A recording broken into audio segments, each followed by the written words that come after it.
Buonasera, rieccoci qui per continuare l'esercitazione iniziata nella lezione scorsa, la numero 14. Un'esercitazione importantissima che ti permetterà di determinare a colpo sicuro genere e numero dei nomi italiani. Credimi, non tralasciare questo argomento, è per questo che gli dedico diverse lezioni.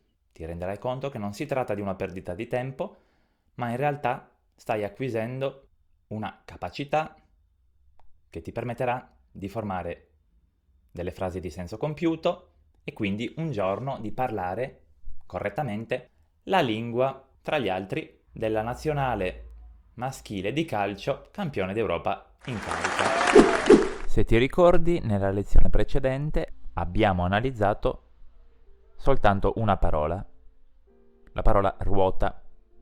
Grazie alla sua terminazione abbiamo facilmente potuto determinare il genere, femminile, e il numero, singolare. Per la stessa ragione, quindi grazie alla terminazione, possiamo dire che è femminile, singolare, anche la parola mosca. Foglia, penna e la parola maglietta, così come la parola città.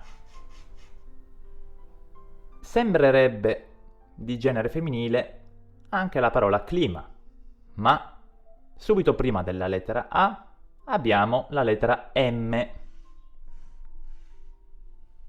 e sappiamo che le parole che hanno la terminazione MA sono parole maschili, singolari. Trasformiamo al plurale queste parole. È molto semplice, è sufficiente eliminare la lettera A e sostituirla con la lettera E. Quindi il plurale di ruota è ruote. Per la stessa ragione il plurale di maglietta è magliette. Il plurale di penna è penne. Quello di foglia è foglie. Per formare il plurale di mosca non è sufficiente sostituire la A con una E, perché questa parola termina con CA e sappiamo che i nomi femminili che terminano con CA formano il loro plurale grazie alla lettera H, quindi non solo una A, E, ma C, H, E. Mosche. Sei pronto o sei pronta per la domanda da 1.000.000 di euro? Qual è il plurale del nome città? Saremmo tentati di sostituire la A con la E, ma in questo caso abbiamo un nome che ha l'ultima lettera, che è una vocale accentata. Si tratta di un nome invariabile. Il plurale di città è quindi città. Passiamo adesso ai nomi che hanno la terminazione O. Terminazione O per noi è quasi sempre sinonimo di genere maschile, singolare. Quindi è maschile pezzo, psicologo, foglio, gatto,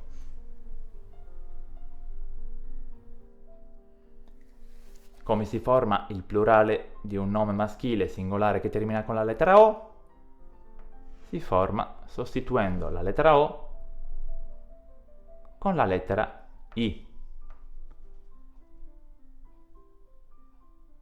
Questo discorso vale per pezzo, il cui plurale è pezzi,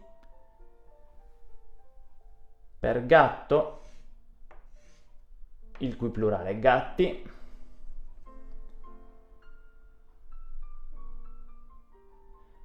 non vale per foglio. Le parole che terminano con io formano il loro plurale eliminando la o. Il plurale di foglio è fogli. Fai attenzione a queste due parole. Foglia, femminile, che significa la foglia di un albero, mentre foglio, maschile, è il foglio sul quale possiamo scrivere. Il nome psicologo è degno di un'attenzione supplementare perché davanti alla O si trova la lettera G. I nomi che hanno la terminazione go a volte formano il loro plurale con la lettera H, mago, maghi, a volte, ed è il caso di tutti i nomi che terminano con logo, quindi archeologo, psicologo, sociologo, in questo caso è sufficiente sostituire la O con la I, non aggiungiamo la H.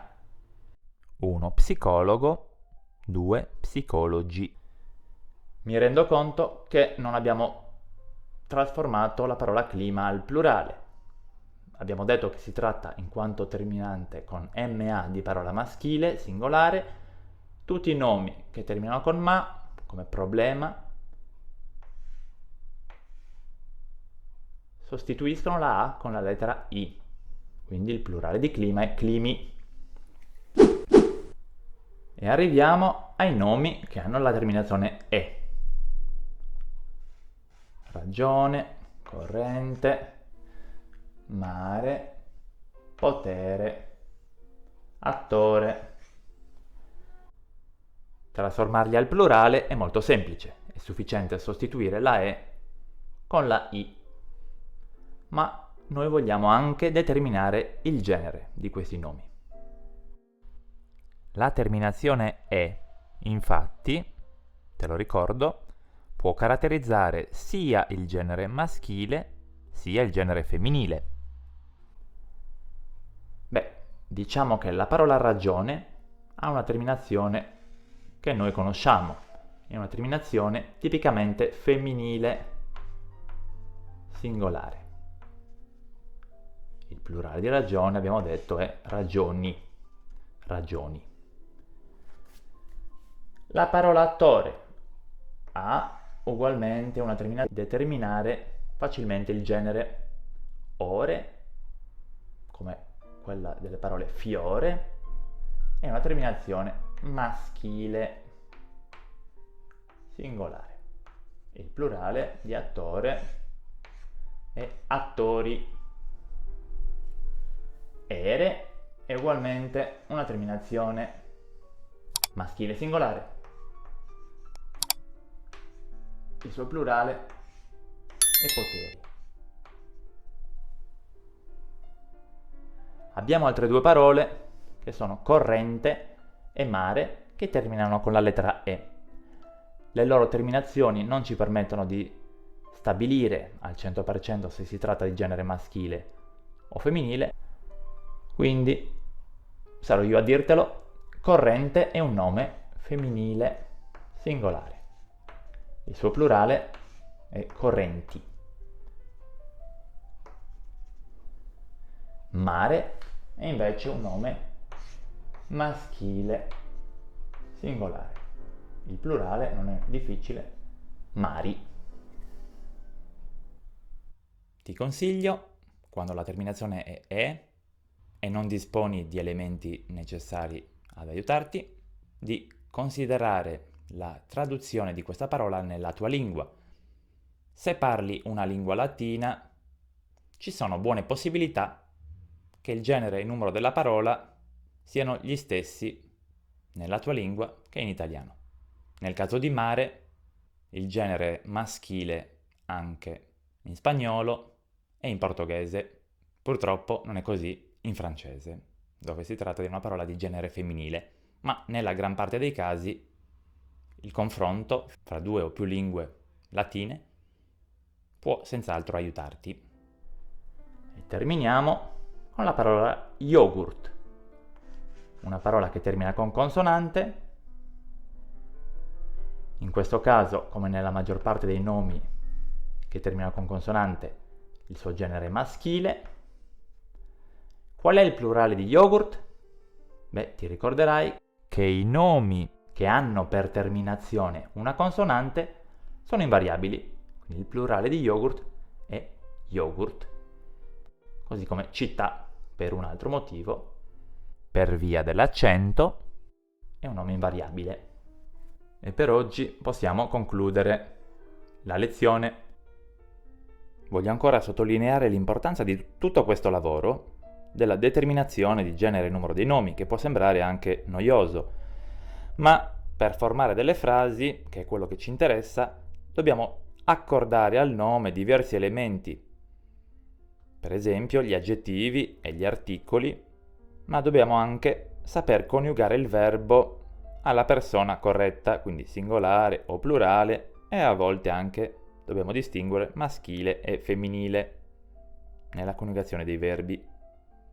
Mi rendo conto che pochi canali YouTube danno veramente l'importanza che merita a questo argomento. Ecco perché ho avuto l'idea di lanciare il mio canale YouTube.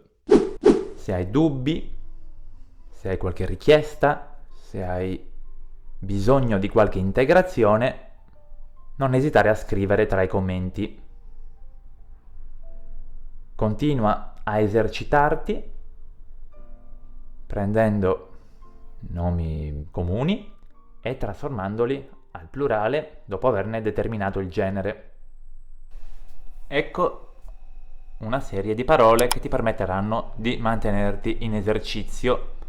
Ti invito a determinarne il genere e il numero e a trasformarle in plurale. La prossima settimana ti comunicherò le risposte esatte. Ci vediamo tra 7 giorni per continuare a parlare di un'altra tematica fondamentale della lingua italiana. Ormai le tematiche fondamentali iniziano a susseguirsi, più precisamente gli articoli determinativi, quindi non perderla!